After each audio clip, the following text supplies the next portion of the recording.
Bob Gerald here, and my question for you is, could you live on minimum wage? There's a lot of conversations going on about jobs being available, most of them paying very, very little money. Let's take a look at what minimum wage is, and let's take a look at what normal everyday expenses would be, and you can decide for yourself if you could live on minimum wage. If you work for minimum wage, you would make $7.25 an hour. That's the national figure for minimum wage. Some states, like Florida, are slightly more, but it only impacts the outcome minimally. You can take these numbers and run them for yourself if you want, if you don't believe what's going on here. On a 40-hour week, we're talking about $290 a week, $1,257 a year based on a 22-day month, and $15,080 a year as an annual salary, 5 days a week, 52 weeks a year. But it costs to pay for things. What does it cost to pay for housing, food, transportation, health, miscellaneous, taxes? What are those things, and how do they impact the amount of income that you make? Let's start with housing. Housing in the Pensacola area, even for a low-end house, unsubsidized in any kind of a neighborhood, would be at least $550 a month. That's the low end. Sometimes you have to pay up to $800 a month. But let's work with the $550. That's $6,600 a year. Housing ought to cost somewhere between 25 and 28%. That's the numbers that they tell you in realty, that you shouldn't be taking on more than 25 to 28% of your annual salary in housing. With the numbers I just gave you, it's 48%. Almost half of your income would go for low income, not subsidized, but low income housing. So let's take that $6,600 a year as a number and subtract it from $15,000, and you're left with $8,480 left. That's the number we're going to work with now. Food, $217 a month is about $55 a week. $55 a week does not go very far in the general scheme of things. You'd have to eat at home. You'd have to try to eat healthy. You wouldn't be eating out, or if you would be, it wouldn't be working for you. $2,604 a year would be the cost for food. Now, if you live in a low-income neighborhood, the fact is that the big superstores aren't near you. You'd have to shop at the corner grocery. You'd have to pay $1 extra for a gallon of milk. You'd have to pay a whole bunch of extra money for bread and regular everyday things, and not have a good choice of fresh produce for healthy food.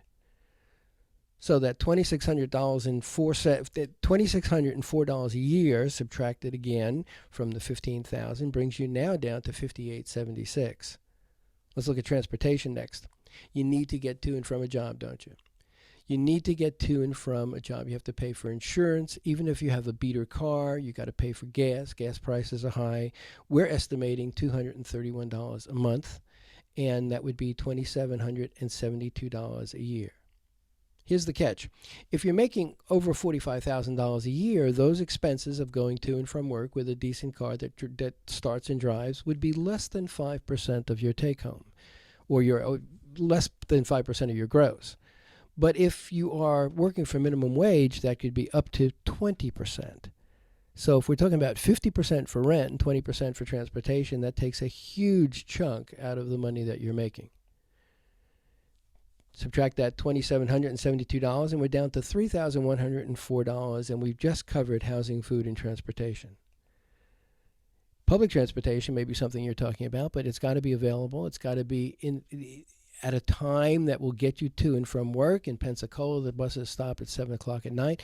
Certainly, if you lived in New York City or Chicago or one of the more urban areas, it would be a different number that you'd be working with, because public transportation would be available. But in a lot of small towns or a lot of medium-sized towns, the transportation system isn't as efficient and isn't work 24 hours a day and doesn't allow you to go back and forth. So, what about health care? If you're lucky enough to have health care, and if you're lucky enough to have health care with your employer, it's going to cost you at least $123 a month. And the fact is that most low-end jobs don't include health care and don't include benefits, and it would be either exclude this from your bill or pay much, much more. If you're making $45,000 a year and you have health care partially covered by your employer, it may come up to 3 to 5% of your annual income to cover health care.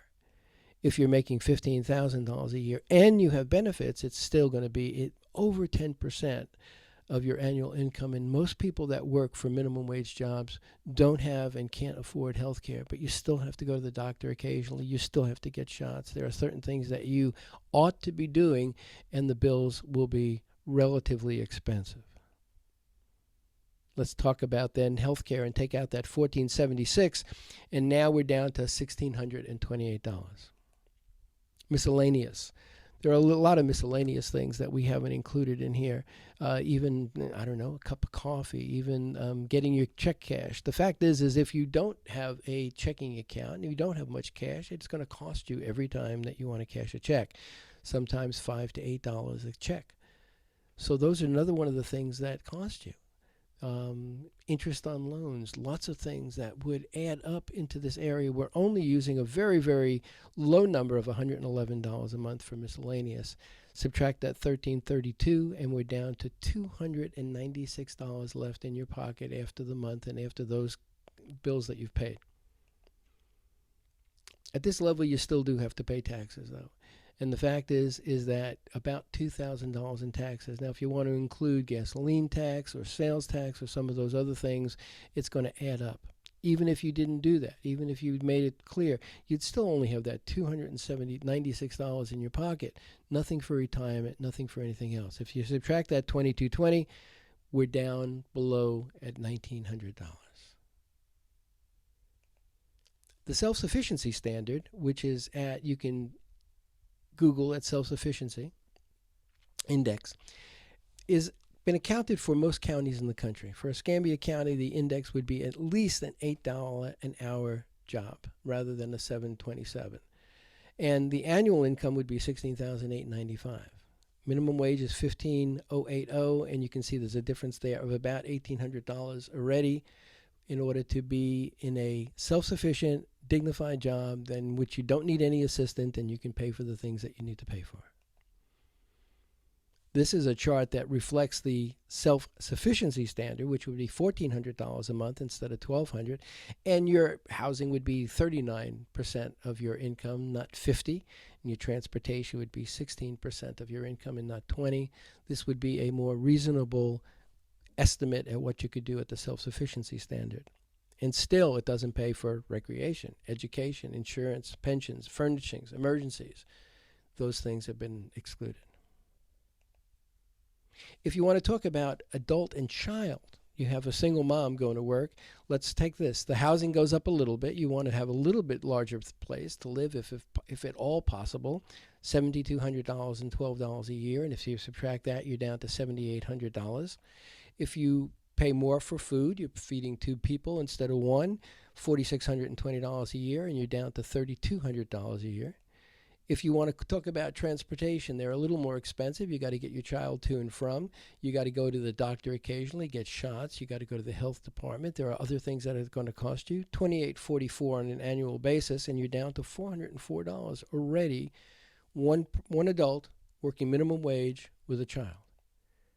Healthcare is going to go up if you have the option of it, and if you don't, you're still going to pay for shots. You're still going to pay for visits. Your child needs to go to the doctor on occasion. They get sick. Even if you abstain from it yourself, your child is going to need some doctoral care. You're now below $3,600. You're short $3,600 already. Let's talk about miscellaneous, a little bit more than the 111 that we quoted before, 189. There's kid things you got to buy, and this is a school-age child, so you got to buy backpacks, you got to buy shoes, you got to buy a lot of other things, and now you're down almost $6,000. You're $6,000 short. Child care, after school child care. If you're going to work a 9-to-5 job, somebody's got to care for your child between the hours of 3 and 5. $326 is a reasonable amount. That's $3,900 a year. Now, if you have relatives that can help you out, that's great. We could subtract this, but if you need child care, you're now $10,000 in the hole working full-time. The self-sufficiency standard for one adult and a school-age child is $11.69, or $24,000 a year. If you match that up against the minimum wage, you can see that you're about $9,000 short between self-sufficiency standard and minimum wage. So, here's what it would look like with a single child adult at the self-sufficiency standard, which is about $2,000 a month, not $1,200. Housing would still be about 29%. Transportation would be about 11%. Transportation would be about 19%. Healthcare would be 11%. And this would be the way that it would look if you had a single mom and a child and you had to try to survive on the self-sufficiency standard, which would allow you a dignified life without assistance. But it still doesn't cover recreation, education, insurance, pensions, furnishings, or emergencies. Something to worry about. If you're making minimum wage, it's incredibly difficult to make ends meet. It's incredibly difficult to figure out what bills to pay and what bills not to pay. 70% of poor families work, and they're still poor. And half of those are two-parent families. Poor families work, on average, 2,552 hours per year, not 2,080. And those are the equivalent of 1 1/4 full-time job just to make things meet. So, I ask you again, could you live on minimum wage? I think you can see from this presentation how absolutely difficult that would be. Brought to you by Catholic Charities of Northwest Florida. For more information about Catholic Charities, you can go to CCNWFL, which is Catholic Charities Northwestflorida.org. We also have the Bridges to Circles program in Pensacola and some of the other counties around us. We invite you to contact us, and you have a good day. Thank you very much.